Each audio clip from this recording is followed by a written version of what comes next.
Last St. Patrick's Day, we introduced the very perfect person to be with us. And we just had to have her back. Judith McLoughlin owns an Irish tour company in Georgia called the Shamrock and Peach. Now, tonight, we are going to tempt your taste buds with dishes from her brand new cookbook. I know we got it. Here it is right here. Return to Ireland. Please give a hearty welcome back to our favorite Irish chef, Judith McLoughlin. Welcome back, Judith. Thank you so much. Great to have you. Beautiful to be here. We had so much fun last year.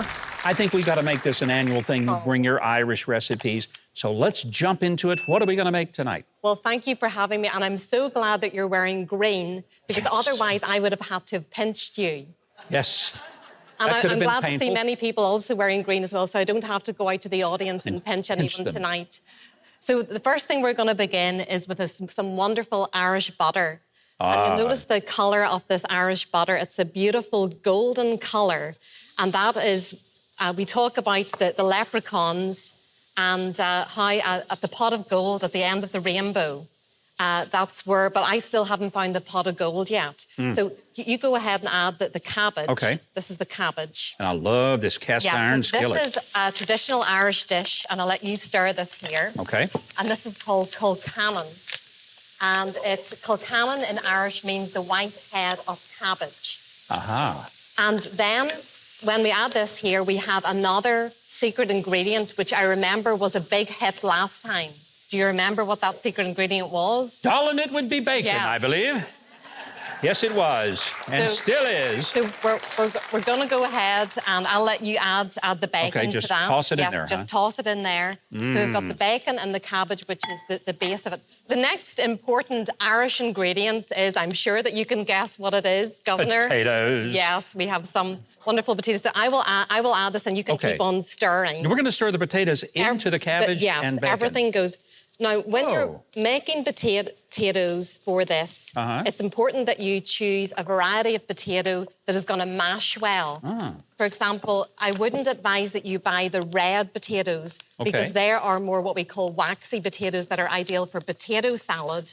But if you go for a more flowery potato like the Idaho or the Yukon Gold and rice them, you're going to get wonderful results, and they're just lovely, fluffy potatoes and what my daddy calls like balls of flour. So whenever you cook them and dry them out, then they just kind of almost puff up out, and they're a lovely texture for colcannon and for any good Irish dish. I'm glad you told me that. I always thought you just bought the potatoes depending on which one was the cheapest at the store. Well, that would be Scottish potatoes. There's an Irish girl for you. Yes, indeed. Any Scots out here? We got a couple. Well, I'm Judith. I'm Scots-Irish, so I can say that. And you're covered. They're still part of my people. This is looking good. So we're going to add our green puree to this. Now, this is especially for the show tonight. Okay. Traditionally, we put a spring onion, cream and butter for our puree, but I have given extra strength with good greens with iron. So there's also going to be spinach added to this. So I'm going to add this. And we're going to have all of this recipe available online. And this is natural. There is no food colouring in it, but it is the perfect dish for St. Patrick's Day. So if you stir all of that together, and we get these beautiful green potatoes. Green potatoes. Yeah, I've had a few of those, but it wasn't on purpose, I'll tell you that. This is really interesting. And finally, the last thing that we're going to add is going to be, I'm going to be able to switch that off, is going to be our cheese. So we have some wonderful Irish cheese. Irish cheese. Now, what's different about Irish? Oh, somebody out here is an Irish cheese fan. The Irish cheese is delicious because, of course, our cows, we call them happy cows.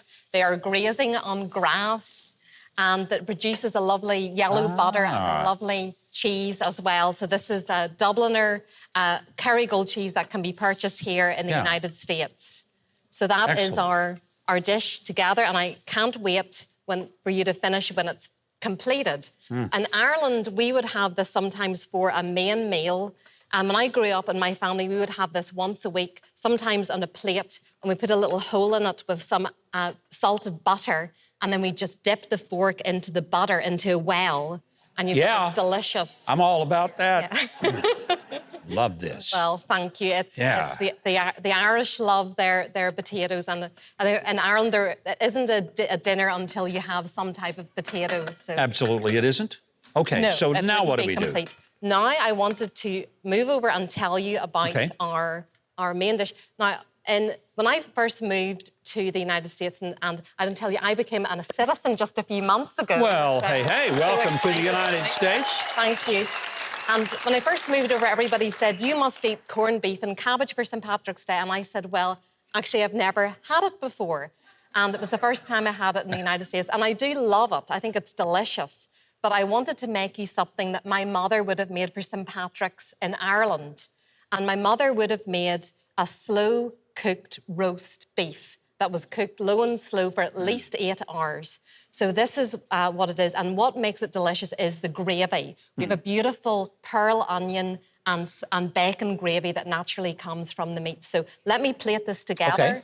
And, of course, we have our cabbage and potatoes here. And I will let you try what this would be like for a traditional meal for St. Patrick's Day, which, of course, is a very special day for us in Ireland. I've got this all over me somehow. I don't know how I did it, but I've succeeded.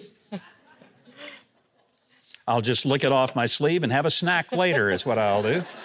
So we have some of this lovely gravy. And the gravy is what makes it. It makes the most delicious. That looks real, doesn't it? Oh, yes. That ain't no sissy gravy right there. And I make it with the pearl onions, and it is just delicious. Sometimes I cook it overnight for 24 hours and low and slow, and it just literally just melts in your mouth. So here we have a traditional Irish St. Patrick's meal that if you came over to Ireland to my mother's house, and I hope that you do. I do. Sometime. I understand your parents watch us on TBN in Ireland. They are big fans of TBN, and they love your show. Well, we love them. Let's say hi to Judith's mom and dad, okay? Hello there. Tell your mother thank you for giving you this recipe. Well, this is great. I'm going to be eating a while. But if you want to get Judith McLoughlin's great Irish cookbooks, of course you do, including the latest, A Return to Ireland, and a book tours of Ireland and Scotland through her company. Yeah, I got a mouthful of it. I know I do. Journey to Huckabee.tv. Hey, thanks for sticking around. Since you made it here to the end, that must mean you liked the video. So you might as well subscribe and hit that notification bell below. But if you really hated it, just click the like button 3 times.